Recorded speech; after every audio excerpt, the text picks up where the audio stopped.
Dialah Syekh Sudais, tokoh muslim yang sudah mengabdi sebagai imam di Masjidil Haram selama 40 tahun sejak tahun 1984. Lelaki bernama lengkap Imam Abdurrahman Al-Sudais juga dikenal sebagai sosok dengan ceramah-ceramah yang menyentuh hati dan bacaan Al-Qur'annya yang merdu. Bahkan banyak jamaahnya meneteskan air mata karena lantunan surah Al-Qur'annya itu.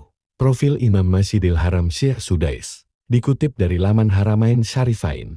Syekh Sudais adalah seorang imam besar dan khatib di Masjidil Haram, Makkah. Ia ditunjuk sebagai kepala urusan agama Masjidil Haram dan Masjid Nabawi yang setingkat menter sejak Mei tahun 2012.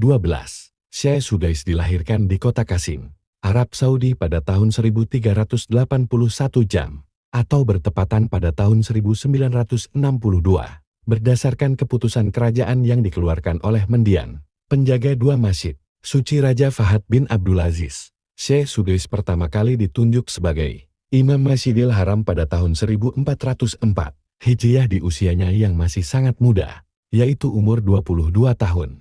Syekh Sudais memimpin salat pertamanya, salat asar, di Masjidil Haram pada 22 Saban 1404 Jam atau Mei 1984.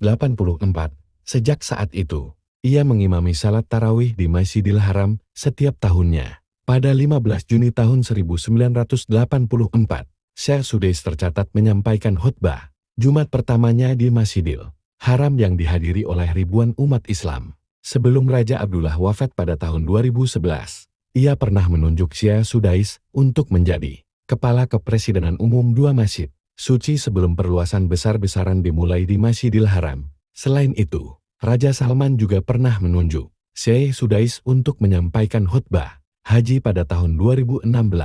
Kemudian pada tahun 2020, Syekh Sudais ditunjuk kembali sebagai Kepala Kepresidenan Umum dua masjid suci untuk jangka waktu 4 tahun berdasarkan keputusan penjaga dua masjid suci. Hingga tahun 2023 inilah, Syekh Sudais genap mengabdikan diri sebagai imam besar dan khatib di Masjidil Haram selama 40 tahun. Riwayat pendidikan Syekh Sudais dikutip dari laman Arab News. Syekh Sudais merupakan ulama besar dalam agama Islam dan menginspirasi banyak muslim di dunia ini. Hal ini diikuti dengan berbagai keberhasilannya dalam menempuh pendidikan yang tinggi. Kecerdasan otak Syekh Sudais memang sudah terlihat sejak dirinya masih kecil. Ia berhasil menghafal seluruh Al-Quran pada usianya yang baru menginjak 12 tahun. Saat kecil, dirinya menempuh pendidikan sekolah dasar di Al-Muthanna bin Haritha. Kemudian ia melanjutkan pendidikannya di Riyadh Scientific Institute dan lulus dengan predikat sangat memuaskan pada tahun 1979.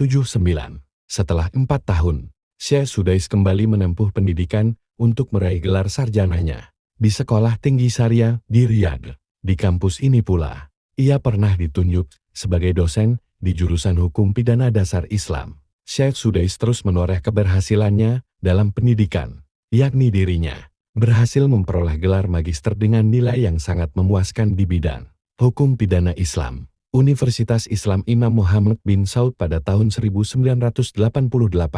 Di Universitas Al-Qura, Makkah, Syekh Sudais pun turut berhasil menyelesaikan pendidikannya, serta meraih gelar doktornya. Lagi-lagi, ia juga mendapatkan hasil yang sangat memuaskan di bidang ini. Maka tak heran, pada tahun 1996, Syekh Sudais dipromosikan sebagai asisten profesor di Fakultas Syariah Universitas Al-Qura tersebut. 8 tahun kemudian, tepatnya pada tahun 2004, Syekh Sudais diangkat menjadi seorang profesor dan anggota staf pengajar di jurusan Syariah tingkat tinggi di Universitas Al-Qura. Barulah pada tahun 2009, ia diangkat menjadi profesor di jurusan Hukum Pidana Islam di universitas tersebut. Selain gelar-gelar yang dimilikinya itu, Syekh Sudais juga merupakan seorang pembaca Al-Quran yang ahli dalam metode Hafs bin Asim. Ia juga sudah menguasai 6 kitab yang berisi tentang hadits dan sunnah Nabi yang disusun oleh 6 ulama besar Muslim. 1 tahun setelah lulus dari perguruan tinggi syariah, ia kemudian dinobatkan menjadi imam di Masjidil Haram. Dirinya memulai tugas tersebut dengan menjadi imam salat asar selama 8 hari menjelang bulan Ramadan.